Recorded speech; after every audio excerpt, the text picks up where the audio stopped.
Boa noite, então, a todos.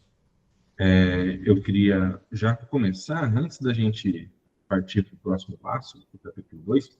Bom, primeiro eu vou perguntar o seguinte: vocês conseguiram ter acesso ao material do qual eu falei ontem, que é o livro, que está lá no espaço do Moodle, para tentar acompanhar, fazer um paralelo com o que a gente está vendo aqui nas aulas? É, Pode falar. Era uma coisa até que eu ia lhe pedir para tem como me passar um passo a passo para encontrar esse material, porque eu não tenho muita intimidade com essas Uhum. coisas online e eu não consegui encontrar. É, acho que você pode ajudar melhor, né, Milena? Passando um link para ele, de onde encontra. Sim, eu vou passar o link aqui no chat. Tá, beleza, obrigado, né? Obrigado. Bom, então é bom a gente ter, porque vai tornar mais profícuo a nossa conversa, o nosso debate aqui com o material que tem lá, apesar de que as aulas aqui não seguem necessariamente o conteúdo que tem lá. Eu faria sentido que fosse assim, então você já tem acesso a esse material. A aula é um desdobramento daquele material, certo? Bom, então, retomando o que a gente viu ontem, no nosso encontro de ontem, eu queria ouvir de vocês, então, se vocês conseguiram sistematizar, organizar, refletir melhor com a questão que eu deixei com vocês ontem.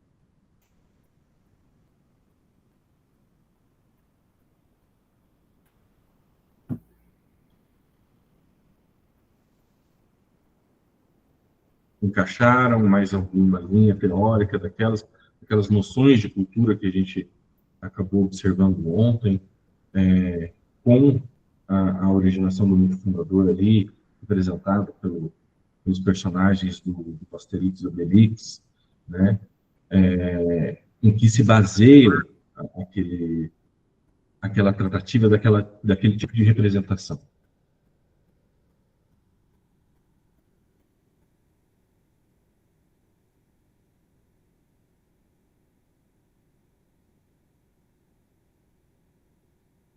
Não? Nada? Olha, pessoal, eu pontuei algumas coisas, então, para a gente fazer essa discussão a respeito daquelas linhas teóricas, retomando, então, a discussão de ontem. Duas que eu já fiz alusão ontem foi, primeiro, a discussão a respeito de de um certo tensionamento a uma crítica marxista, ou seja, materialista histórica, a partir da representação do mito francês, porque afinal você não tem um registro, não tem uma materialidade histórica do povo gaulês para fazer essa representação do que seria, então, esse mito fundador francês. Ou seja, há aí um tensionamento, né? Quer dizer, aquela obrigação ou aquela noção que se tem de cultura a partir de uma obrigatoriedade de trabalho, né, de atividade, de prática e, por suposto, de materialidade, ela não se dá, por exemplo, nesse tipo de registro, nesse tipo de formulação de representatividade. Porque o que a gente tem, por mais que a gente tenha, registros, obviamente tem, mas são feitos por outros povos, né? No caso, são os romanos que vão falar sobre quem são os gauleses. E é a partir dessa fonte é que os franceses, posteriormente, vão, então, aventar, né, a sua identidade, o seu mito fundador. Quer dizer, há uma materialidade ali, mas na questão daqueles itens que a gente viu que podem constituir cultura, ou seja, costumes, crenças, né, hábitos, né, a gente não tem essa referencialidade, a gente não tem essa materialidade para poder construir, né, esse mito fundador. O que tensiona esse tipo de perspectiva, o que é muito interessante pensar, porque a gente afasta cada vez mais, ou torna cada vez mais autônoma o pensamento de cultura, tá? Afastando ele de uma noção sociológica propriamente dita, certo? Então ele ganha mais autonomia, tendo assim não mais outras disciplinas que a expliquem, mas que ela pode ter por si elementos que possam conflagrá-lo, tá certo? Então, esses elementos fazem aquilo que a gente viu que a cultura é na sua base, né? Que vem do verbo latim do colere, que é o cultivo, que é o culto, e, sobretudo, cultuar aquilo que não pode estar presente. Ou seja, o cuidado é um imperativo, porque é preciso cuidar daquilo que não está presente, aquilo que se presentifica, aquilo que é possível tanger, aquilo que é possível, enfim, manusear, vamos assim dizer, essa tem um cuidado de outra natureza. Agora, aquilo que não está presente, ou seja, que sejam essas representações, que sejam essas crenças, costumes, né, que tem também a noção, que a gente viu também de perenidade, né, de cultura no sentido de desenvolvimento ao longo do processo. Quer dizer, é preciso cuidar para que, ao longo do tempo, ela se preserve, tá? E, sobretudo, então, cuidar de coisas que não podem ser vistas, que não podem ser manuseadas, que não podem ser representadas de outra forma, senão pela simbolização delas, tá certo? Criando, assim, um conceito que a gente vai ver aqui hoje também, desse imaginário, tá certo? O imaginário é o campo onde a gente sedimenta, né, essas idealizações de representação, sobretudo da identidade também nacional, dessa identidade francesa, que a gente também vai aqui tentar ver se a gente consegue chegar em alguns pontos que podem firmar a gente com alguma segurança a respeito do que seria uma identidade, não só francesa, né, francesa porque a gente está aqui nessa disciplina, mas acerca de qualquer outra identidade nacional também, tá bom? A outra coisa que foi vista também no exercício de ontem, que eu achei bom a gente pontuar, que também se refere a esse tipo de aspecto de materialidade, de uma certa forma, é aquilo que a gente considera baixa e alta cultura e as suas formas de representação. A Gália, ou os gauleses, não tinham representação escrita. Eles não tinham formas de transmitir ou de manter as suas crenças, seus costumes, repassar eles. Então, tudo que foi dito sobre eles foi dito a partir de outras fontes, né? Foi dito a partir dos romanos, foi dito em latim, foi dito em outra língua. Então, você sabe até que língua, necessariamente, os gauleses falavam, tá certo? Ou como era. A gente tem alguns registros pictóricos, tem algumas ferramentas, tem alguns artesanatos, né, dos gauleses que podem expressar, de uma certa forma, alguns valores, né, que eles perpetuavam ali naquela sociedade. Mas aí a gente está falando, de novo, então, de uma alta cultura e de uma baixa cultura, né? Ou seja, um artesanato, ele não é, daí dentro do campo social político, uma representação forte para atravessar o tempo, para marcar, para definir, né? Então, essa também é uma questão que a gente vê ali, acho que, se eu não me engano, na abordagem 3 de noção de cultura que tem ali, né, que é o regime social da cultura, né? E daí, no caso ali, intersocial, porque não se diz só a respeito da cultura interna ali dos gauleses, mas da relação dela com outras sociedades, tá certo? Então, tinha um povo dominante que determinava, ali já no começo, quais eram as regras de perpetuação, de legitimação desse tipo de cultura, tá certo? E os gauleses não atingiam esse tipo de processo, não atingiram esse tipo de desenvolvimento, né? Então, são esses dois pontos que tensionam-se ali. Os demais vão sempre falar dos aspectos de organização social e de representação, o que vale, sim, tanto para uma cultura quanto para outra, mas esses dois pontos acho que tensionam bastante o nosso entendimento de cultura, sobretudo naquele exercício que eu propus ontem, para a gente tentar investigar, então, quais são os pontos mais limítrofes dessa compreensão que a gente tem de cultura, tá bom? Bom, então agora eu vou entrar propriamente, então, na parte 2.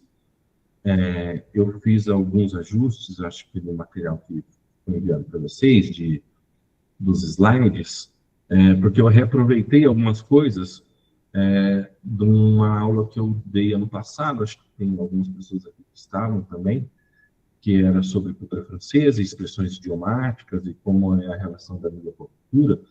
Então, a gente vai passar por alguns pontos que já foram vistos naquela aula e que vale a pena aqui também reforçar, talvez com um foco mais em alguns outros pontos, mas boa parte dela vai ser uma representação para alguns e para outros vai ser inédita, tá bom? Então, eu vou compartilhar minha tela aqui com vocês, para vocês acompanharem comigo aqui os slides.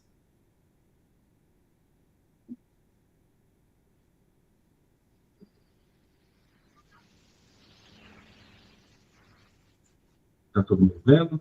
E apareceu para todo mundo? Beleza. Então, a gente vai ver hoje, então, as especificidades da cultura francesa, sobretudo na relação com a língua, que é a parte que nos mais interessa, né? Mas eu vou fazer, assim, en passant, sobre a história, sobre a relação de arte e cultura e outros pontos.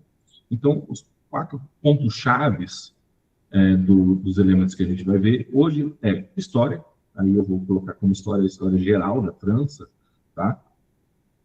Então, pontuando alguma coisa aqui e ali. Os elementos constitutivos de representação dessa cultura, tá? O que estabelece, o que erige a cultura, tá certo?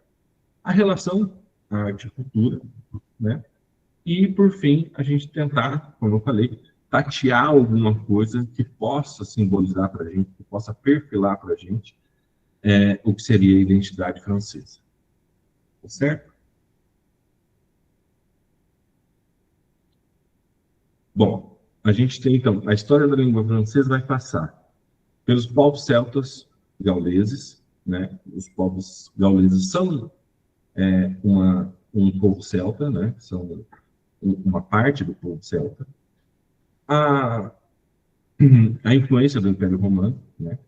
Aí o período francês, de fato, tá certo? O francês e já esses elementos da cultura, tá certo? E no fim, de novo, tentar tatear esse perfil do que seria a identidade francesa. Bom, aqui a gente tem, então, uma representação um pouco geográfica, tá? Das línguas que vão determinar a origem do francês, tá certo? Então, a gente tem a langue d'oïl, ali na parte norte, tá certo? E a Languedoc, aqui na parte do sul, certo? Essas são as principais vertentes que vão dar, que vão resultar, né, na língua francesa, tá bom? Uma prevalecência aqui da langue d'oïl, né? A Languedoc, ela vai sumindo ao pouco, ela vai desaparecendo as suas marcas conforme o tempo, e a langue d'oïl vai se tornando cada vez mais forte, né? A gente tem o provençal ali também um pouco, ainda resiste, de uma certa forma, como uma espécie de dialeto francês lá dentro, tá? E aqui também dentro desse mapa, eu já aproveito para a gente rever, né, acabar então de uma vez assim com todas esse mito francês dos gauleses, que a gente vai pôr então em xeque para a gente poder caminhar, né, em direção do que de fato pode ser identificado como uma ideia de nação, uma ideia de representação da França. Tá? Aqui embaixo, então, praticamente onde é a Languedoc, tá? É o que a gente vai ter de ocupação dos povos gauleses de fato. Tá? A gente vai ter a Gália transalpina e a Gália cisalpina, nessa parte aqui, que é onde estavam, de fato, os gauleses. Mas a participação dos gauleses na formação daquilo que seria chamado de França, ela praticamente se encerra depois do período romano. Com a queda do período do Império Romano, que de certa forma mantinha ali a Gália como uma colônia sua, ela dá permissão para a entrada dos povos bárbaros. Ou seja, começa a haver uma disputa territorial muito grande entre vários povos. E dois dos principais povos, que também são derivações de povos celtas, são os francos, né, e os povos germânicos também. E eles já ocupam essa parte mais norte da França, tá certo? E os povos francos é aquilo que vai dar origem ao povo francês, tá certo? Com já a coroação do rei Clovis I, né? O rei Clovis I é aquele que vai se intitular, ou vai ser intitulado também, como o rei dos francos, né? E dentro do seu próprio governo é ele quem muda a sua denominação de rei dos francos para rei da França, certo? Então ele passa de ser rei dos francos, que era um povo que de certa maneira vivia também num certo nomadismo, numa certa expansão, para daí então se determinar como rei da França, já conflagrando aí um certo espaço territorial daquilo que poderia ser chamado de França, tá? Ele dá início também à dinastia merovingia, que se estende aí entre seus filhos, seus netos, né? É uma dinastia importante na formação da França. E, sobretudo, também a capital de Paris. Né? A capital de Paris, ela faz um contraponto também com toda essa região, vamos dizer assim, da França.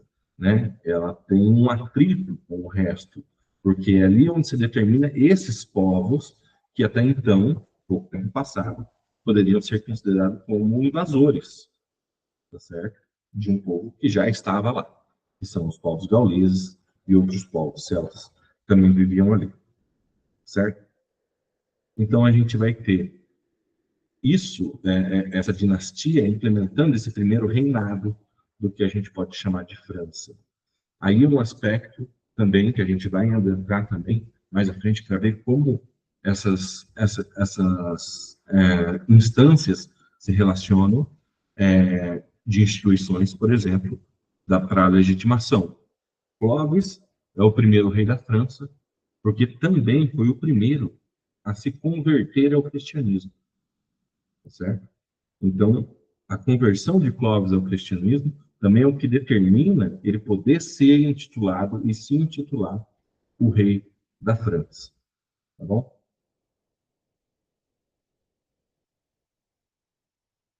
Dando esse panorama histórico, a gente também entende muito da influência, porque talvez a gente veja a língua francesa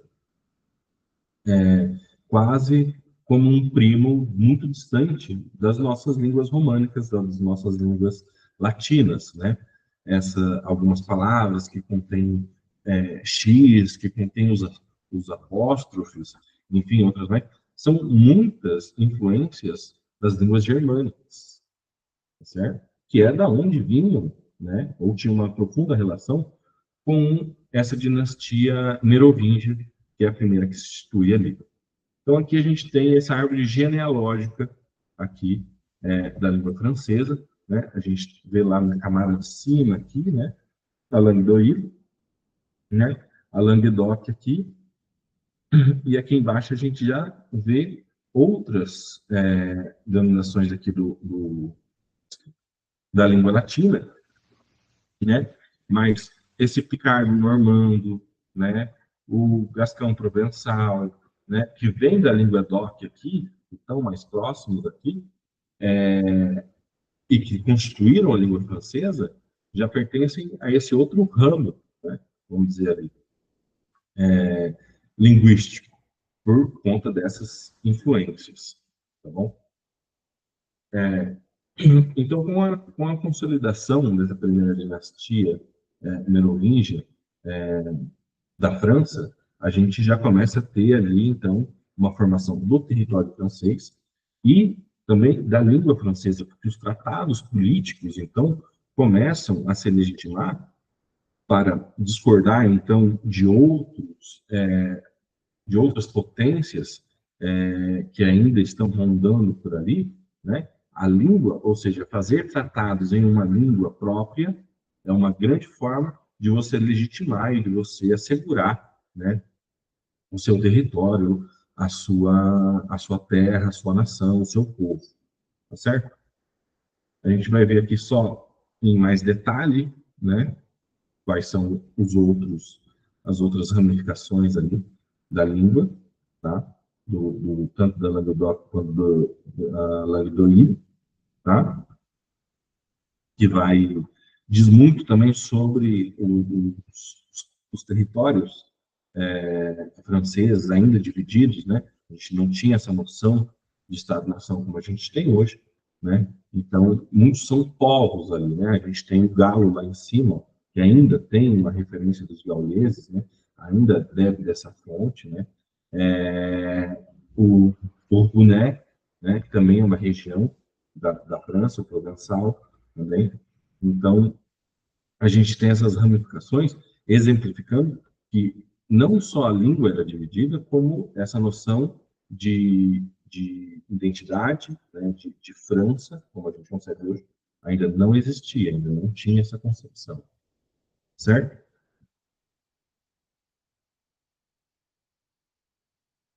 Bom, então a gente vai ter essa ramificação aqui que vai dar origem a esse francês antigo, tá? Esse francês antigo é praticamente um registro que se perdeu, né? É uma transmutação aí ainda dessas línguas germânicas, das influências desses povos para a formação daquilo que viria a ser o francês em sequência, certo?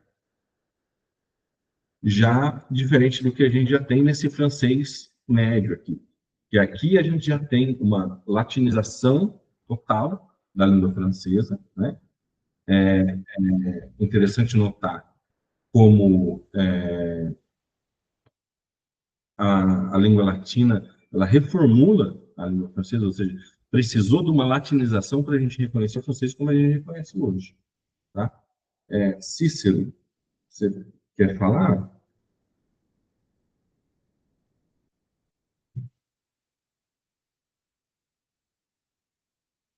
Não? Bom, vou dar continuidade aqui. Ah, tudo bem, sem problemas. A partir disso, então, a gente também começa a ter essas relações políticas, também determinando muito o que vem a se tornar, então, a França para a gente. E daí começa, então, a entrada de um outro período, né, ali por volta do ano 400, ou seja, do século V, né, quer dizer, passamos ali do final do último século, antes de Cristo, até agora, nesse período de dominação romana, né, onde a gente não tinha esses registros, não tinha essa noção, tinha só essa noção de povos, tá? No começo dessa dinastia carolíngia, aliás, desculpa, merovingia, para depois, na sequência, ter, então, a dinastia carolíngia, né? Vendo também que a gente vê na história a ligação, lógico, de Carlos Magno com a França, mas ele ainda não tem essa relação tão intrínseca, porque, de certa forma, ele também é considerado tipo, o pai da Europa, né? Porque ele não tinha essa noção de França ainda como um todo. Ele dominava vários terrenos, vários lugares, né? Vários espaços, várias tribos também, né? Nesse período. Quando a gente vai começar a ter, né, já é muito mais posterior, é, e ver que a gente pode ter maior noção com o estabelecimento das instituições, tá certo? Quando começam a ter as instituições de fato de Estado, é onde a gente começa a ter uma noção de França de uma maneira mais definida mesmo, né? Mais perceptível, né? Então, a gente vai ter alguns elementos. Bom, aqui só trazendo um exemplo, então, do francês antigo e o moderno, né? Para a gente ter uma noção de evolução da língua francesa, como ela foi se transformando, tá certo? Bom, e aqui a gente começa, de fato, então, a ter esses elementos que eu estou chamando de elementos constitutivos de representação da, da ideia de identidade nacional. Esse aqui é um contrato, né? Um contrato político, feito já numa proto-língua francesa, né? Quer dizer, não é francesa ainda que a gente reconhece, mas tem já elementos aqui. Então, quando a gente começa a ter esses elementos de acordo político, de acordo religioso, de manifestação cultural, artística, a gente começa, de fato, a estabelecer um tipo de sociedade, um tipo de organização social e um tipo de Estado, de identidade, ou de relação de organização social, certo? Esse aqui é um acordo entre os filhos do neto, se não me engano, desculpa, de Carlos Magno, sobre a divisão de alguns territórios. Então, eles já começam a escrever para dar legitimidade ao seu poder político, que eles estão tentando ali consagrar, tá certo? Então, quando a gente tem, esse é o primeiro registro, vamos dizer, não só do que seria o francês, mas também de termos que podem ser considerados, né, essa formulação do povo francês ou da nação francesa. Aqui a gente tem, então, esse mesmo texto no francês antigo e no francês moderno, vendo as comparações que se dão de um para o outro, ou seja, ver como pode ser próximo, né, como tem uma proximidade, a gente pode perceber elementos aí de evolução de algumas palavras para outras, né, daquele texto que a gente viu ali atrás, tá? Vou deixar esse aqui, depois vocês podem pegar os slides para comparar e perceber com mais detalhe essas influências, essas evoluções. Aqui a gente tem um cântico sagrado, tá? Católico, e daí isso aqui configura também a primeira expressão de literatura francesa, tá certo? Então, a gente teve ali, né, essa atmosfera, essa instância, vamos assim dizer, política, com um acordo, e agora a gente tem um elemento da instância literária, da instância artística, tá certo? Também em conjunto com a instância religiosa. E esse elemento é um elemento que também está se valendo dessa língua que está nesse estágio de transição aí, já mais perto da Idade Média.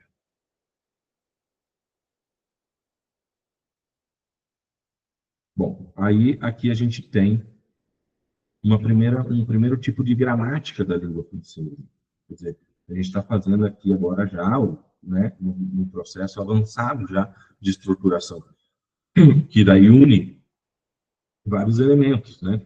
Elementos políticos, elementos sociais, de autodeterminação do próprio povo, quer dizer, reconhecendo que eu falo essa língua me expressa, essa língua me vale como representação. Inclusive, existe uma regra. Ontem a gente viu esses elementos, né, de que até que ponto os elementos culturais interferem na estrutura interna da língua e até que ponto as escolhas de estrutura interna da língua são próprias para traduzir a cultura em que se vive. Tá certo?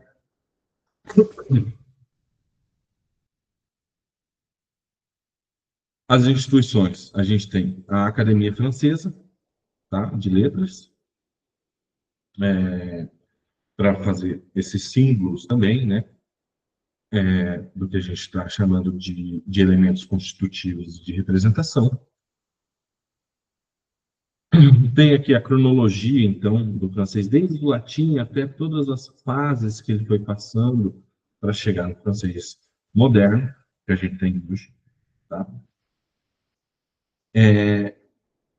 E a Academia Francesa, ela consolida não só essa instituição, né, que tem, né, essa valoração social, que tem esse tipo de perspectiva, de valor mesmo, né, mas também para determinar as artes. E aí onde a gente vai para um ponto de encontro entre arte e cultura, né?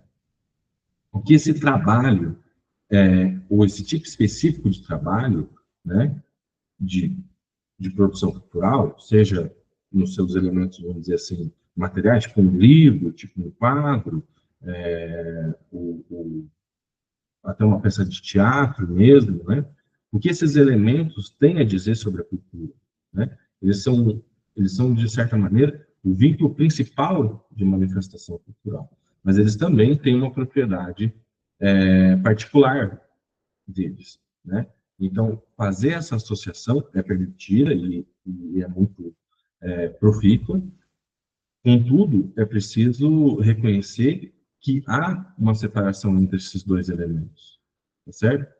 Por conta daquilo que a gente já viu antes, que é a forma que a gente tem de representação. Quais são as formas de representação que a gente tem e quais são aquelas que a gente legitima, que a gente dá valor, quais aquelas que a gente não dá valor. Então, perceber essa distinção é muito importante para a gente não acabar delimitando cultura num espaço mais restrito, tá certo? Então, os elementos da arte e de representação, elas são talvez mais valorados dentro da noção de cultura por aquele aspecto que a gente levantou um pouco atrás aqui na aula, que é o aspecto de representação daquilo ou de cultivo daquilo que não se pode tanger, que não se pode, né, ter um certo tipo de palpabilidade. Ou seja, são representações, é o valor do simbólico, né? Então, para ter esse cultivo, a arte tem um domínio muito próprio dentro do campo da simbolização para criar aquilo que a gente chama do campo imaginário, né? Ou seja, existe uma França territorial, uma França que tem as suas instituições, que tem os seus prédios, que tem as suas obras, mas existe uma França para além dessa, que é essa França que reside nesse campo imaginário, que é permeado com as obras, tá certo? Que é permeado com essas obras que dão uma representação simbólica do que ela significa, certo?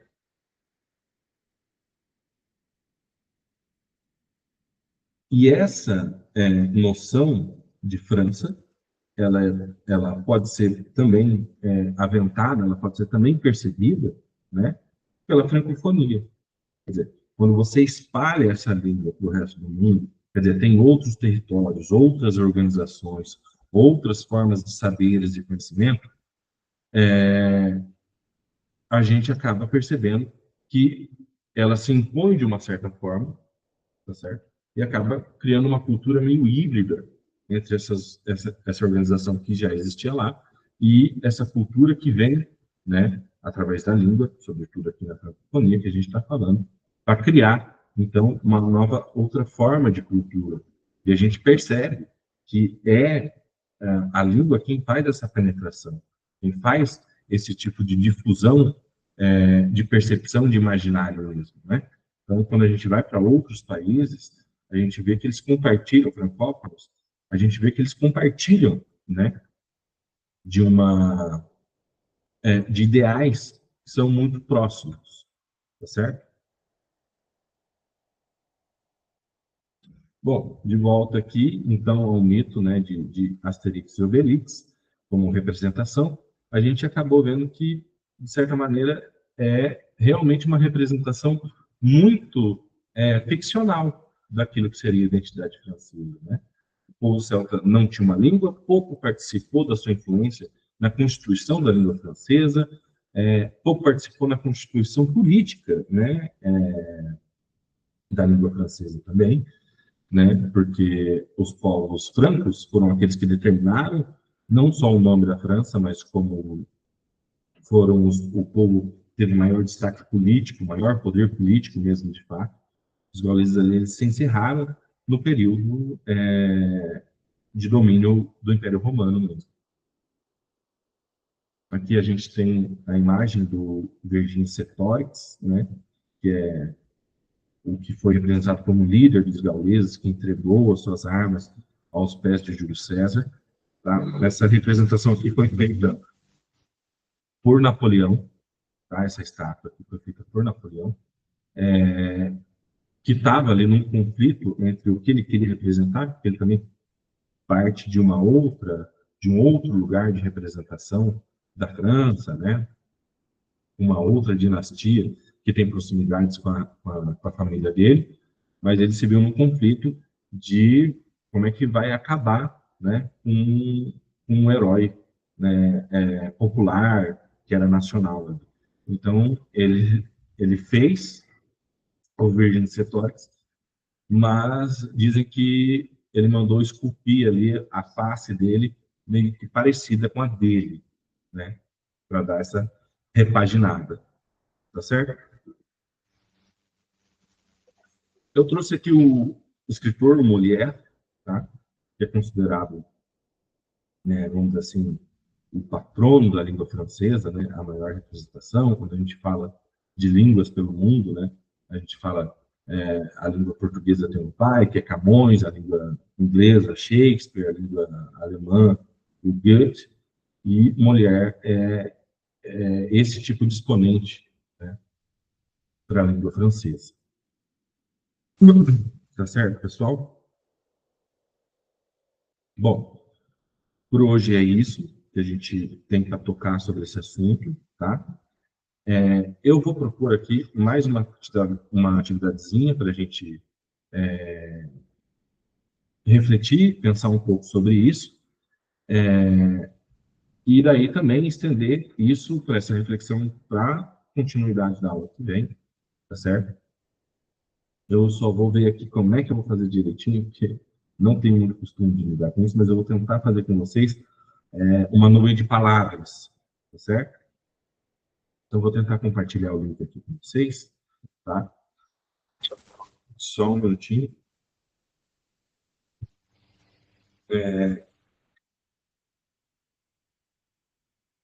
Para a gente tentar criar, tá?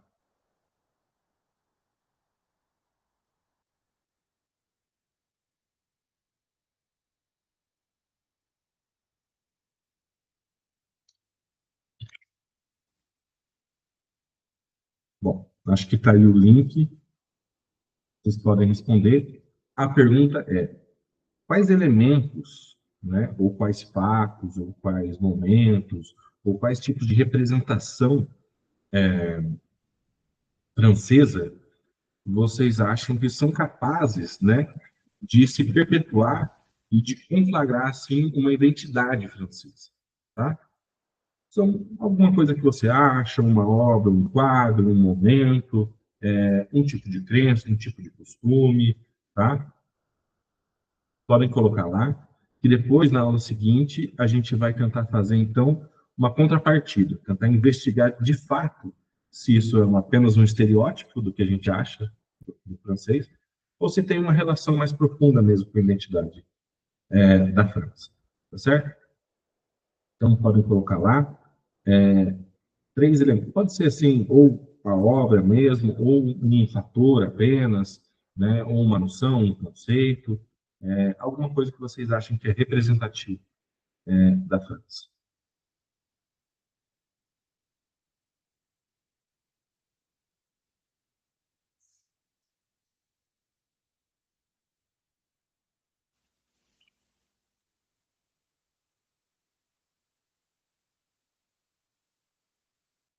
Oi, Cícero, pode falar. Não, é o Antônio. Ah, Antônio? Estava com a mão no Para colocar aonde? No chat? Não, eu mandei um link aí agora, tá? No chat. Tem um link ali. Lá vai aparecer três opções, três campozinhos para você colocar respostas, tá? Então, você põe lá 3 palavras em coisas que você acha que representam a identidade nacional da França. Ok.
Todo mundo conseguiu fazer?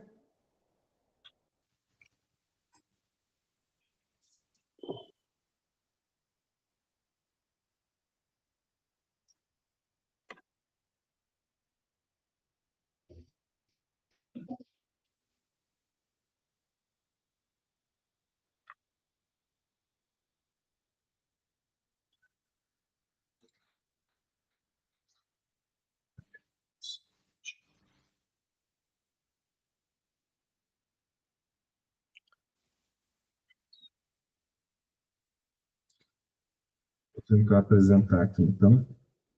A gente vê que a gente teve.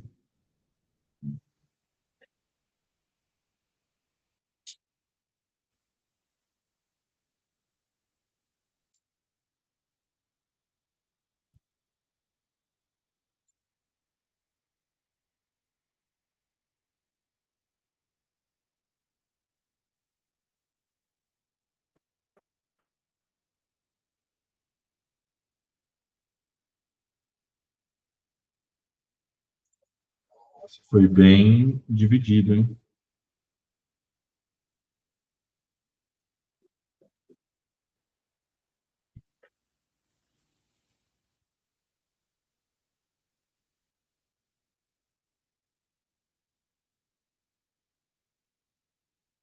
Bom, então, pessoal, cada um falou uma coisa, não teve muita convergência na opinião de vocês, não. A gente tem ali no meio, então, o iluminismo, a Torre Eiffel, Napoleão, a língua francesa, a gastronomia que apareceu 2 vezes. Victor Hugo, a monarquia, tá? A arte, enfim. Então, vamos pegar esses elementos que cada um de vocês trouxeram, né? E para a aula seguinte, tentar apresentar um pouco daquilo que a gente escolheu, tá?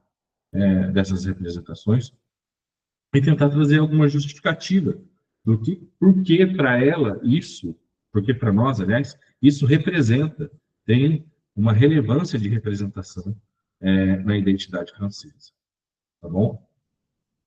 Só para a gente provocar essa discussão e a gente ver se esses elementos, de fato, conseguem, né, moldar para a gente, perfilar para a gente essa identidade francesa, tá bom? Então fica isso para a aula seguinte, tá? A aula seguinte vai ser na próxima quarta-feira, então na quarta-feira da semana que vem, nesse mesmo horário, tá? Dando continuidade aqui, eu vou partir para o capítulo 3, e logo na sequência, na quinta-feira, o capítulo 4, tá bom? Alguma dúvida, alguma questão? Então, é isso, pessoal. Antônio, por não?